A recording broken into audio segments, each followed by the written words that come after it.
Hi, Hi. Justyna. And Kuba. We are from Poland and we travel around Europe, visiting places important for European heritage, including ancient history and prehistory. Now we are in Greece. Prehistory. Especially prehistory. Now we are in Greece, in Peloponnese, in Mycenae, and come with us.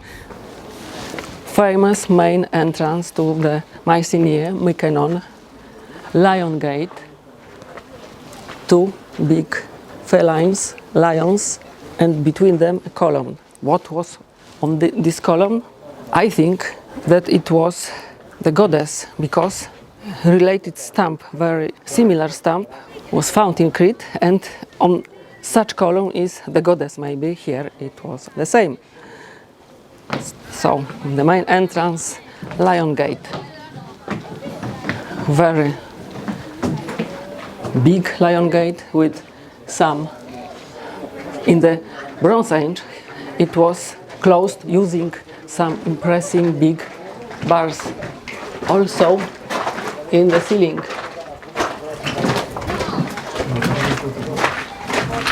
Little shrine, gate shrine, and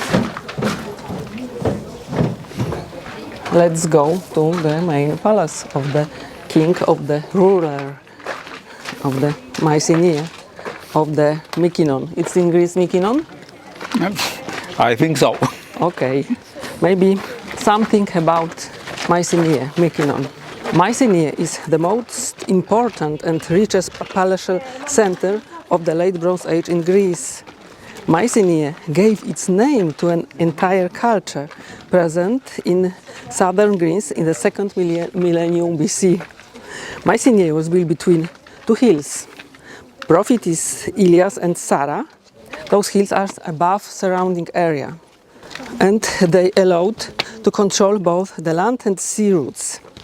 The site was first occupied in the Neolithic, but today we can see monuments from the Bronze Age. Before the end of the 15th century BC, Mycenaean culture reached a very sophisticated level. Now we are going to palace of the ruler on the top of the hill. The main centers of this culture were Mycenae, of course, the main center, and also Media, Athens, Gla. Between them was a network of carriage highways. The trade routes were between Spain and Afghanistan. The fig tree on our road, we like fig trees. We like wild fig trees because they are So symbolic. symbolic and often near ancient sacred places, mostly near the cave entrances. And it is near our way to ruler's palace in Mycenae, in Mykenon. The Mycenaean rulers had the seat in a luxurious palace built of a hill, Acropolis, which was surrounded by imposing fortifications. Mostly they gone till today. This building in the place to which we are going, in the palace of the ruler, was a megaron. Then, in the 14th century, large terraces on artificial levels were built. All the terraces, now ruined, are on artificial levels. In this complex were also reception areas, storerooms, workshops. In 1250 BC was a great earthquake and a big fire. Then the Mycenaean palace was rebuilt with a big splendor. But in 1200 BC was the beginning of the end. The so-called sea people attacked. It was beginning of the Dark Ages. The civilization in this region collapsed. In 1180 BC, the palace was destroyed by fire. Mycenaean center and other palaces lost their trading partners in the Levant, which was also attacked by the enigmatic sea people. And centralized system disintegrated. This final stage, which lasted till about the middle of the 11th century, is a period of a gradual decline and of cultural impoverishment. The mainland depopulated and even writing was forgotten in the region. Of course, civilization recovered after some time. The next state civilization, it was the great culture of ancient Greece. But let's come back to Mycenae in its good times. The mythical ruler of the Mycenae of Mycenae was Agamemnon. But who was he? Okay, so let's go to visit him via old entrance. So Old called entrance. properly. Okay. Let's visit him. And let's talk something about Agamemnon, the ruler of Mycenae Mycenae, mythical ruler.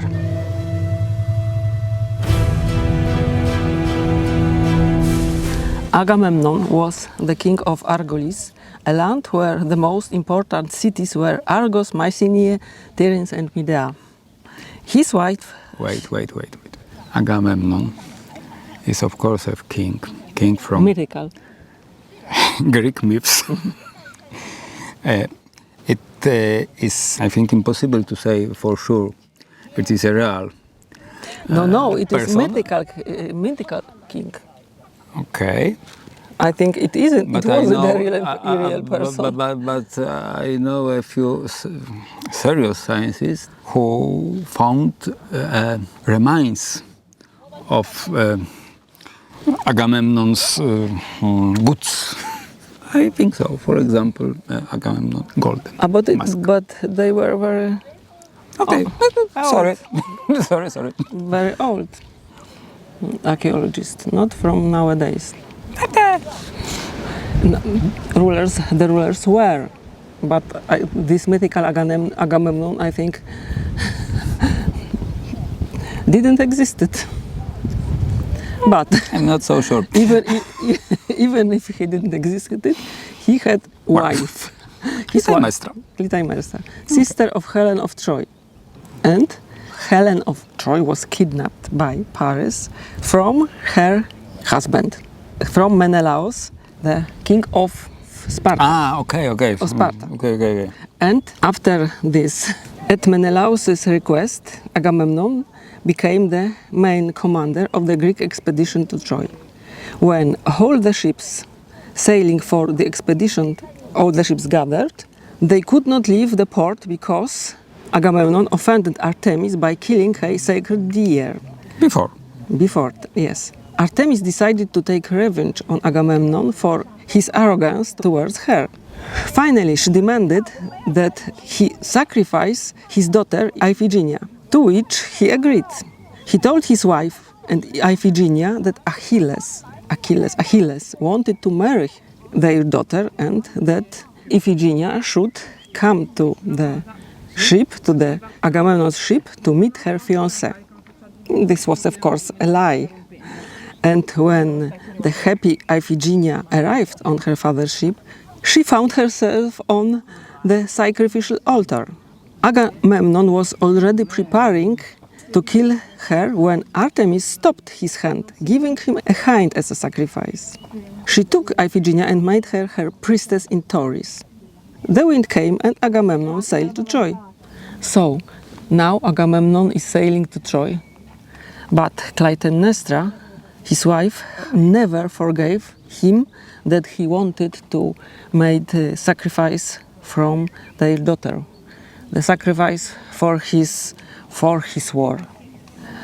During the siege of Troy, Agamemnon kidnapped Chryseis, a priestess of Apollo, as his captive. A priestess of Apollo, the daughter of the priest of Apollo, she became his captive, and when he refused to give it back, Apollo sent a plague to the Greek army.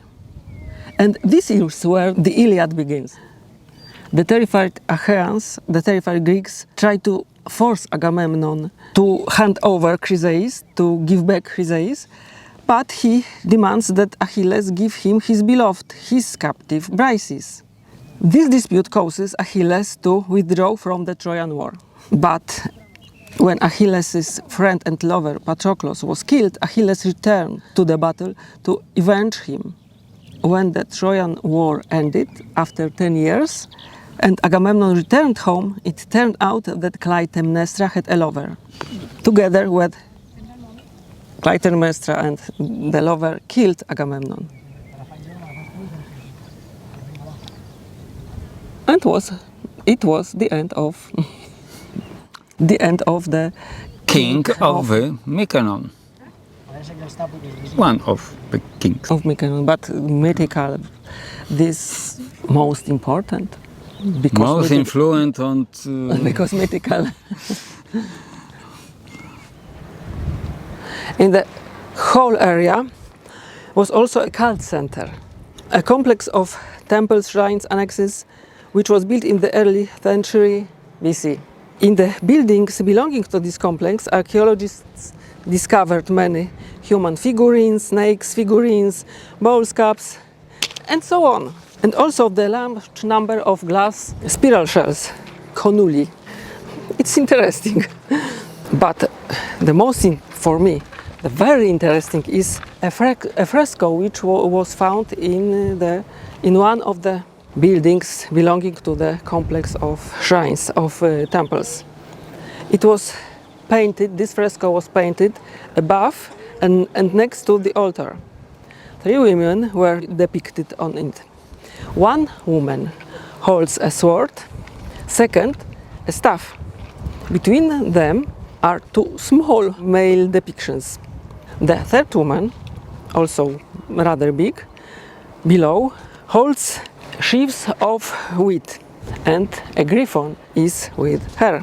The Mycenaean culture was strictly connected with Minoan culture from Crete, and the Mycenaeans adopted from the Minoan religion ceremonial elements and religious beliefs. However, they soon developed and rendered their own form of rituals. The Megaron on the top of the hill was the first seat of the ruler and first religious place in the same time. And the ruler, the Wanax, conducted ceremonial activities with the support of a large hierarchy of priests and priestesses, men and women. Mycenaeans had goddess or goddesses, open-air cult places, religious processions, double eggs or libraries, halls of consecration, like in Minoan culture in Crete. The goddesses or goddess sometimes, in many situations, are depicted in Minoan dress. Maybe they are very important priestesses, but also archaeologists found a large amount of female figurines. It talks to us about important role that women played in religious activities and consequently about their special social status.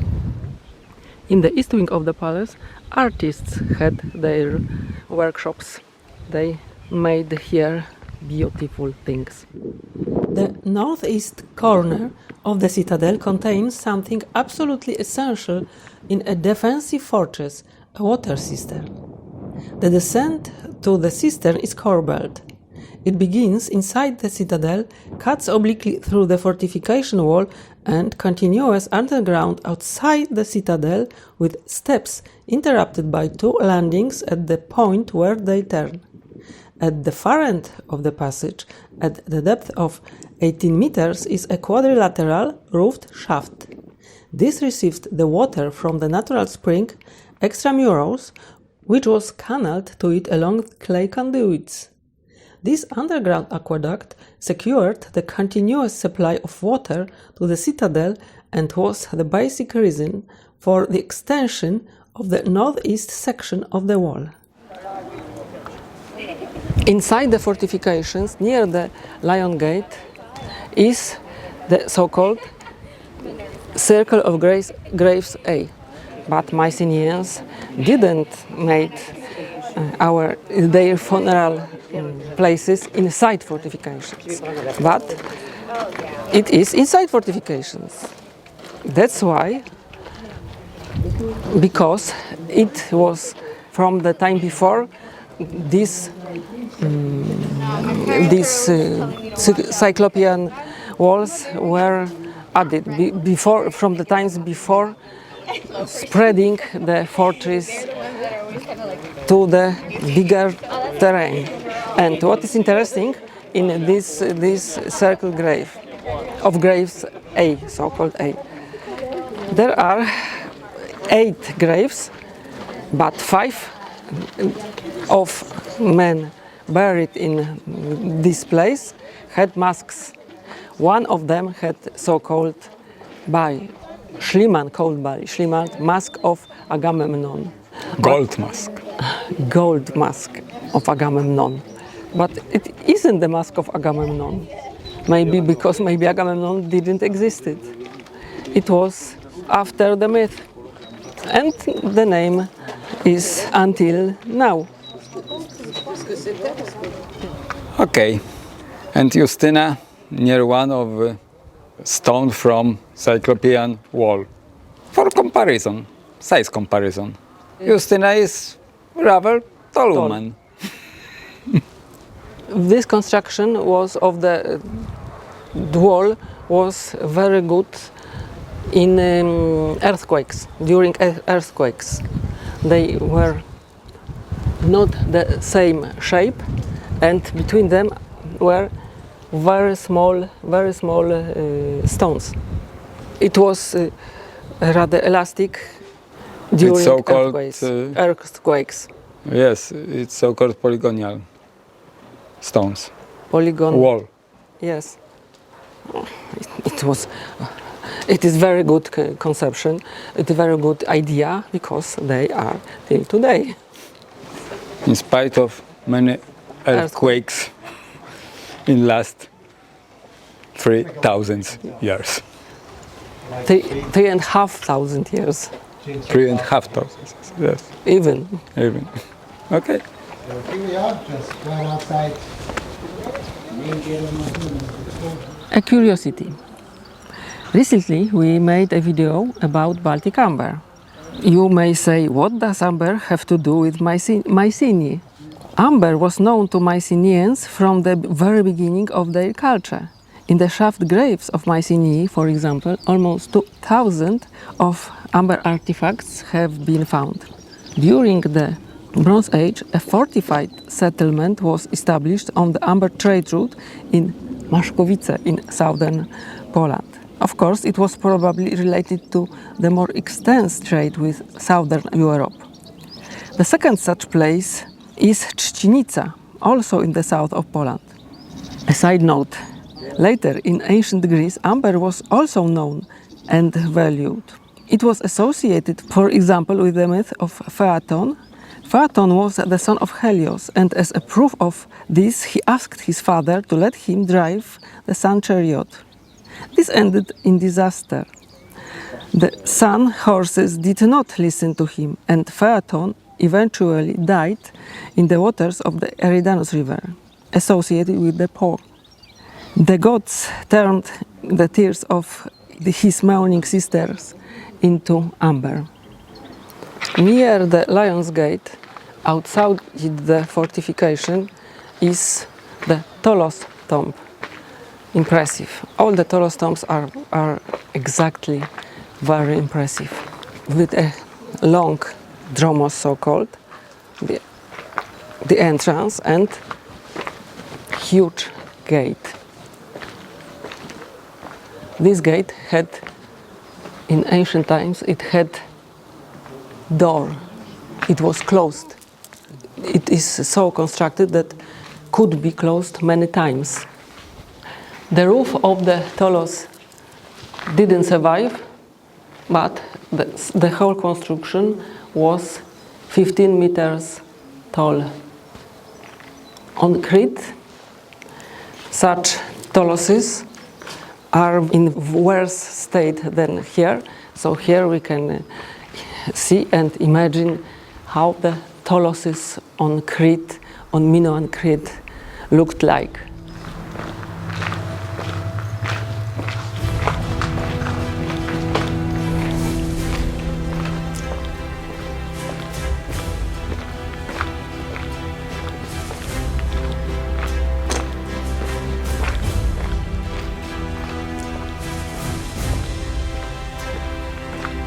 Another Tholos tomb outside the fortifications.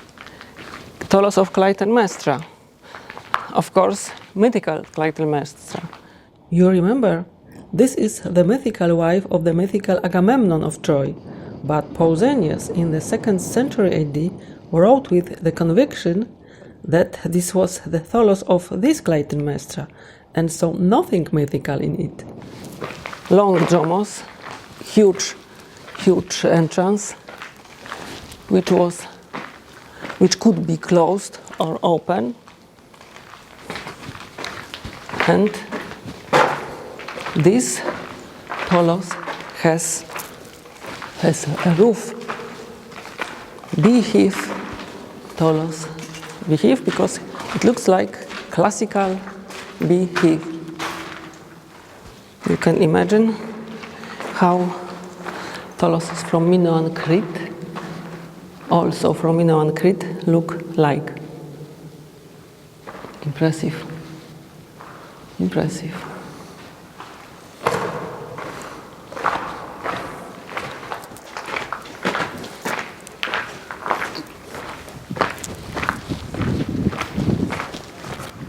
Near the entrance to the Tholos tomb is the 4 houses, so-called oil merchant group. 4 houses, a building complex located to the west of the citadel.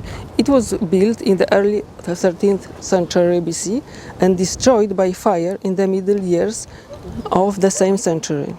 Linear bead tablets as well as inscribed seal impressions found in the complex indicate that it housed administrative functions in addition to serving residential needs.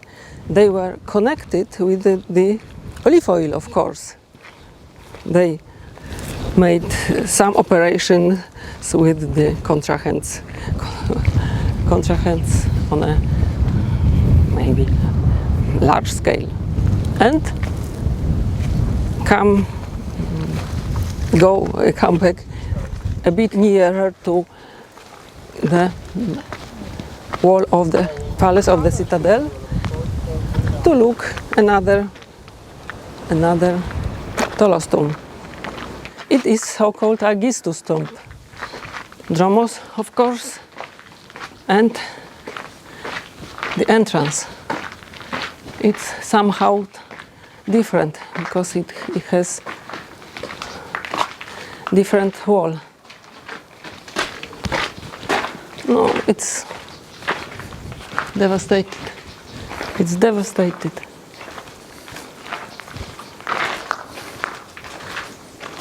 A little bit smaller than 2 other Tholoses in this place. So it's the last place in Mycenaean palace complex. Let's watch how it looks like in other fortress. In Tyrians, which is the fortress a bit smaller, but of the same kind. But in the next episode.